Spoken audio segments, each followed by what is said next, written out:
السلام علیکم۔ Chapter number 3 ہم پڑھ رہے تھے اپنی تربیت کیسے کریں، جس کا نام تھا اپنا ارادہ اور عمل شرط ہے، اور اس میں ہم نے دیکھا کہ تخلیق و امتحان کا تقاضا، عمل کے بدلے کا قانون، کہ عمل کا بدلہ ہی ہوگا، اس کے علاوہ کچھ نہیں ہوگا، اور یہی تخلیق اور امتحان کا تقاضا ہے۔ پھر ہم نے دیکھا کہ کوئی چیز فائدہ نہ دے گی، اور اب ہم دیکھیں گے اگلی ہیڈنگ ہے اسی چیپٹر کی، شیطان کا زور۔ اگر تم خود بد نہ بنو تو شیطان کی صحبت بھی تمہیں بد نہیں بنا سکتی۔ اگرچہ شیطان کی صحبت میں تو تم ہر وقت رہتے ہو، وہ تمہاری جان کے ساتھ لگا ہوا ہے، خون کے ساتھ گردش کر رہا ہے، ایسی جگہوں سے تمہاری طاق میں ہے جن کا تم کو پتہ ہی نہیں۔ وہ دائیں بائیں آگے پیچھے سے مسلسل نقب لگاتا رہتا ہے، لیکن اس کے باوجود تمہارے ارادے کے خلاف زبردستی تم سے کوئی عمل نہیں کرا سکتا۔ اسے کوئی ایسا اختیار تم پر نہیں دیا گیا ہے۔ وہ اپنے عمل پر تمہارے اختیار کو باطل نہیں کر سکتا، بلکہ روز قیامت تو وہ کھڑے ہو کر صاف کہہ دے گا، میرا تم پر کوئی زور اور اختیار تو تھا نہیں، میں نے اس کے سوا کچھ نہیں کیا کہ اپنے راستے کی طرف تم کو دعوت دی اور تم نے میری دعوت پر لبیک کہا۔ اب مجھے ملامت نہ کرو، اپنے آپ ہی کو ملامت کرو۔ یہ سورہ ابراہیم کی ایک آیت کا ترجمہ ہے۔ اگلی ہیڈنگ ہے توفیق الہی کی دستگیری۔ توفیق الہی کے بغیر تم کچھ نہیں کر سکتے، لیکن یاد رکھو کہ توفیق الہی بھی اس وقت تمہارے شامل حال ہوگی اور تمہاری دستگیری کرے گی جب تم خود ارادہ کرو گے اور جنت کے راستے پر قدم آگے بڑھاؤ گے۔ اس بات میں بھی کوئی شبہ نہیں رہنے دیا گیا، اور وہ اپنی طرف آنے کا راستہ اسی کو دکھاتا ہے جو اس کی طرف رجوع کرے۔ سورہ شورى کی ایک آیت کا ترجمہ ہے۔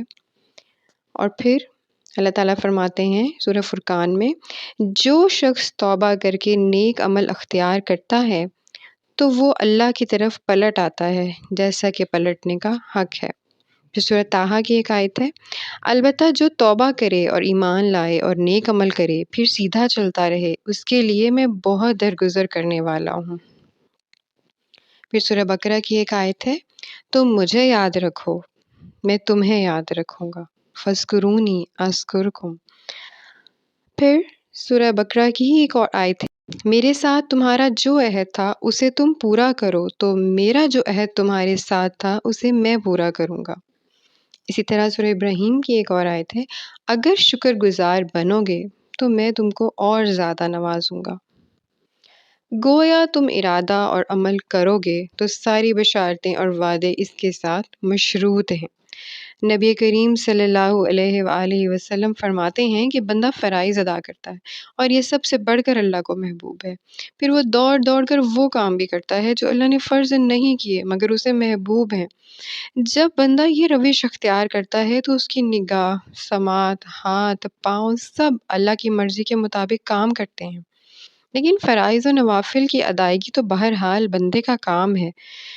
وہ یہ نہ کرے تو یہ بشارت کیسے نصیب ہوگی؟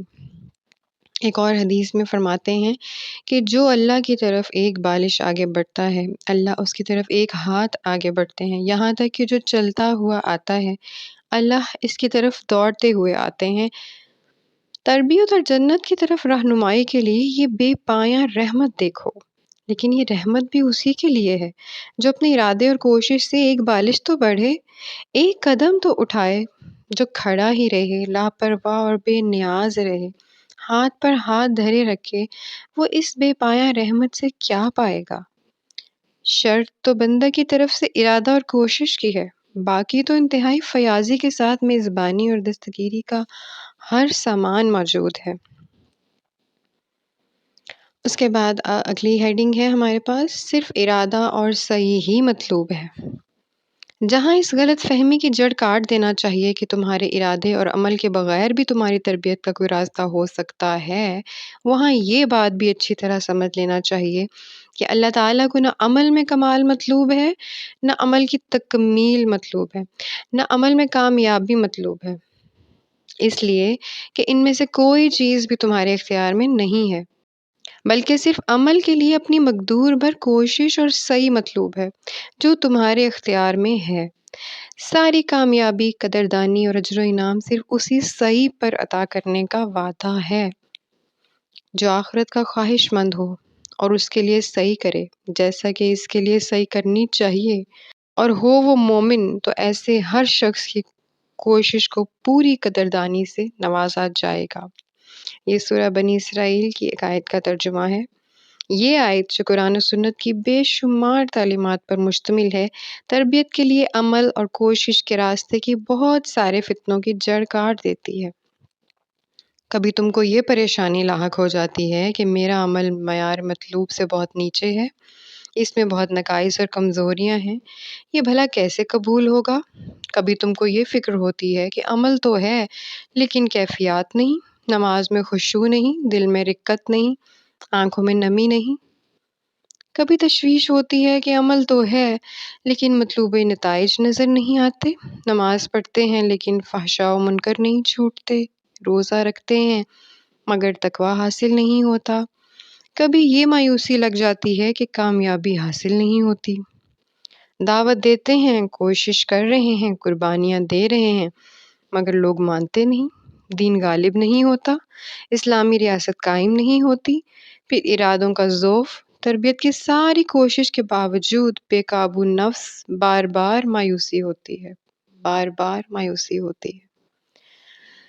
لیکن اگر یہ یاد رہے کہ ان میں سے کوئی چیز بھی جن کی فکر پریشان و مایوس کرتی ہے اور بالآخر عمل ہی ترک کر دینے کے مقام پر پہنچا دیتی ہے، تربیت میں کامیابی کے لیے، جنت میں جانے کے لیے شرط نہیں ہے، مطلوب نہیں ہے، تو نہ صرف پریشانی اور مایوسی قابو میں آ جائے گی بلکہ تم کبھی تباہی کے اس کنارے پر نہیں پہنچو گے کہ کوشش اور عمل ہی ترک کر دو۔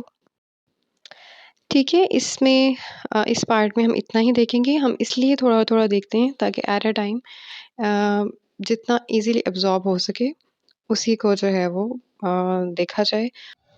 تو اگلے حصے میں پھر ہم شروع کریں گے ارادہ۔